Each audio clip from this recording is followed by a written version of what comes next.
Hello बच्चों, आज हम क्लास 12 का फिजिक्स में थर्ड यूनिट पढ़ेंगे, जिसका टॉपिक जो यूनिट का जो नाम है वो है मैग्नेटिक इफेक्ट ऑफ करंट। ठीक है, आप सभी बच्चों को यदि मेरे द्वारा पढ़ाया गया टॉपिक अच्छा लगे तो प्लीज़ मुझे लाइक करना और मेरे चैनल को सब्सक्राइब करना। तो आज हम शुरू करते हैं मैग्नेटिक इफेक्ट ऑफ करंट। क्या होता है magnetic effect of current? Magnetic effect of current यानी इलेक्ट्रिसिटी और मैग्नेटिज्म में दोनों में आपस में संबंध। सबसे पहले मैग्नेटिक इफेक्ट ऑफ करंट को एक डेनिस फिजिस्ट था 1820 में, ओरेस्टेड नाम था उसका, उसने एस्टेब्लिश किया था, उसने ऑब्जर्व किया था। उसने क्या ऑब्जर्व किया था? उसी बेसिस पे ही मैग्नेटिक इफेक्ट ऑफ करंट बना। तो क्या होता है मैग्नेटिक इफेक्ट ऑफ करंट? जब भी किसी वायर में से आप करंट पास करोगे तो उस वायर के चारों तरफ मैग्नेटिक फील्ड प्रोड्यूस हो जाएगी, जिसको हम क्या कहेंगे? Magnetic effect of current. Production of magnetic field around a conductor due to current passing through the conductor is known as magnetic effect of current. In 1820 Oersted जो डेनिस फिजिस्ट था, उसने first of all observe relationship between electricity and magnetism on basis of his experiment. उसका experiment क्या था? उसने क्या लिया? एक सिंपली एक कंडक्टिंग वायर लिया AB, उसको उसने एक बैटरी से कनेक्ट किया, एक रियोस्टेट से होते हुए। रियोस्टेट से किस लिए कनेक्ट किया? उसने करंट के अमाउंट को बढ़ाने और कम करने के लिए। ठीक है, और उसने एक मैग्नेटिक नीडल ली, उसने इस प्रकार से इसको कनेक्ट किया as shown in the diagram. ठीक है, जैसे ही आपने की को ऑन किया, लेट्स अज्यूम, मान लीजिए शुरू में की को ऑन नहीं किया, ऑफ है, की ऑफ मोड में है। ठीक है, तो जैसे ही करंट इसमें नहीं है, की ऑफ है, तो सर्किट कंप्लीट नहीं है, सर्किट ओपन है। सर्किट ओपन होने की वजह से करंट सर्किट में नहीं है। तो उसने क्या ऑब्जर्व किया कि मैग्नेटिक नीडल में कोई भी डिफ्लेक्शन नहीं है, वो जिस स्थिति में है उसी स्थिति में रहेगी। It always points in the direction of north and south, तो वो उसी डायरेक्शन में रही। लेकिन जैसे ही उसने की को ऑन किया तो क्या हुआ? Current starts flowing in the circuit. Current की डायरेक्शन क्या हुई? A से B। जैसे ही current not equal to zero, when current is not equal to zero, current zero नहीं हुआ, तो उसने क्या देखा? उसने देखा मैग्नेटिक नीडल में डिफ्लेक्शन आया। मान लीजिए किसी भी डायरेक्शन में आया, हमें मतलब नहीं है, लेकिन मैग्नेटिक नीडल में डिफ्लेक्शन आया। मैग्नेटिक नीडल में डिफ्लेक्शन का मतलब क्या है? उसके आसपास क्या है? कोई भी सोर्स ऑफ मैग्नेटिज्म है, यानी और तो कुछ था ही नहीं, हमने और तो कुछ किया ही नहीं। क्या किया हमने? केवल हमने किया की को ऑन किया, यानी सर्किट में करंट फ्लो करने लग गया। आप फिर से करके देखते हैं, फिर से उसने क्या किया, थोड़ा सा देखने के लिए की को ऑफ कर दिया। की को ऑफ करते ही जो डिफ्लेक्शन हो गया था वो वापस से क्या हो गया? खत्म हो गया, वापस मैग्नेटिक नीडल उसी जगह आ गई। तो फिर उसने क्या किया? फिर से की को ऑन किया, की को ऑन करते फिर से डिफ्लेक्शन दिखाना शुरू कर दिया इसने। ठीक है, फिर क्या किया? रियोस्टेट की मदद से उसने करंट को बढ़ाया, सर्किट में क्या कर दिया? उसने करंट को बढ़ाया। करंट को बढ़ाने से क्या हुआ? जो डिफ्लेक्शन हुआ था पहले, जिस भी डायरेक्शन में डिफ्लेक्शन होता वो और ज्यादा हो गया। डिफ्लेक्शन क्या हो गया? और ज्यादा। फिर उसने देखा कि भाई ये सिर्फ एक ही डायरेक्शन होता है या दूसरी डायरेक्शन में भी होता है। तो उसने क्या करके देखा?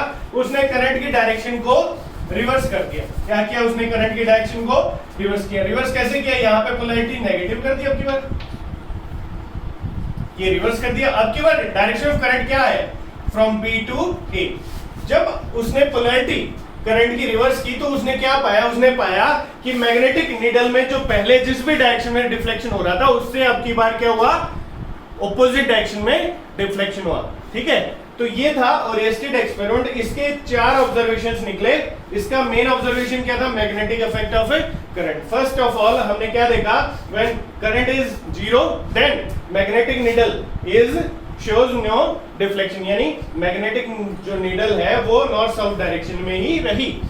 जैसे ही उसने करंट को ऑन कर दिया, करंट को ऑन करते ही मैग्नेटिक नीडल ने डिफ्लेक्शन दिखाई। करंट की मात्रा बढ़ाने पर, करंट की मात्रा बढ़ाने पर, वैल्यू बढ़ाने पर क्या हुआ? मैग्नेटिक फील्ड ने और ज्यादा डिफ्लेक्शन किया। फिर चौथा उसने ऑब्जर्व क्या किया? करंट की डायरेक्शन रिवर्स करने पर क्या हुआ? मैग्नेटिक नीडल की में पहले मान लीजिए डायरेक्शन डिफ्लेक्शन क्या थी? ये मैग्नेटिक नीडल है, पहले इसने डिफ्लेक्शन इधर किया था, करंट की अमाउंट और बढ़ाने पे और ज्यादा डिफ्लेक्शन था इसमें, लेकिन डायरेक्शन रिवर्स करने पे अब उधर डिफ्लेक्शन ना होके इधर हो गया। समझ में आ गया? ठीक है, तो ये था हमारा ओरेस्टेड का एक्सपेरिमेंट। अब नेक्स्ट टॉपिक हमारा rules for direction of magnetic field. हमारे पास नियम है मैग्नेटिक फील्ड की डायरेक्शन निकालने के, कुछ नियम है, ठीक है, लेकिन उन नियमों को कैटेगराइज हम दो तरीके से करते हैं। पहला तरीका क्या है कि करंट कैसा फ्लो करे, स्ट्रेट लाइन करंट हो, क्या हो, करंट किसी भी वायर में फ्लो कर रहा हो। फिर जरूरी थोड़ी ना है कि वायर हमेशा स्ट्रेट लाइन करंट ही हो, जो करंट जो हमेशा सीधी डायरेक्शन में फ्लो करे ये जरूरी नहीं है ना। तो क्या होगा, दूसरा तरीका क्या, अभी करंट गोलाई में भी घूम सकता है। तो उसी के आधार पे हम हमारे नियम देखेंगे। तो सबसे पहला नियम है right hand rule. Right hand rule क्या कहता है, अगर मान लीजिए कोई वायर ले लिया आपने, कंडक्टिंग वायर ले लिया, उसमें डायरेक्शन ऑफ करंट क्या है, आपकी नीचे से ऊपर है या फिर ऊपर से नीचे भी हो सकती है, ठीक है।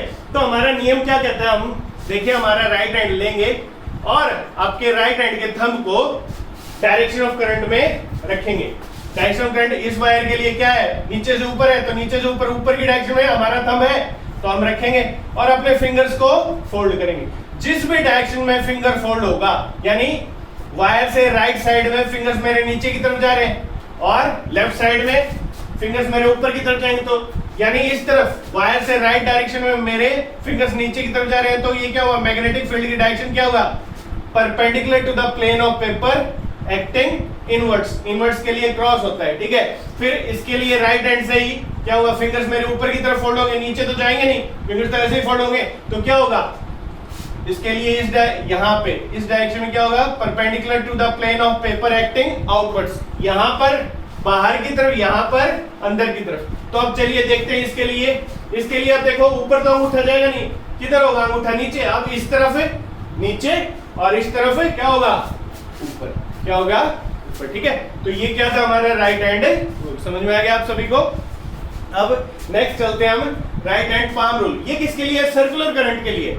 अब की बार करंट स्ट्रेट नहीं है, ना तो ऊपर से नीचे है, ना ही ऊपर से नीचे, ना ही नीचे से ऊपर, कैसा है, गोल गोल चल रहा है, या तो क्लॉकवाइज या फिर एंटी क्लॉकवाइज चल रहा है, ठीक है। तो मान लीजिए शुरुआत में क्या है, ये एंटी क्लॉकवाइज, तो एंटी क्लॉकवाइज के लिए इसमें भी राइट हैंड रूल ही लगेगा, लेकिन अब की बार क्या है, दाहिने हाथ का हथेली का नियम, राइट हैंड पाम रूल। क्या है right hand palm rule? Right hand palm rule क्या कहता है, राइट हैंड पाम रूल कहता है आप अपनी दाहिने हाथ की अंगुलियों को करंट की डायरेक्शन में फोल्ड कर दीजिए, तो जो अंगूठा है वो किधर होगा, वो शो करेगा डायरेक्शन ऑफ मैग्नेटिक फील्ड।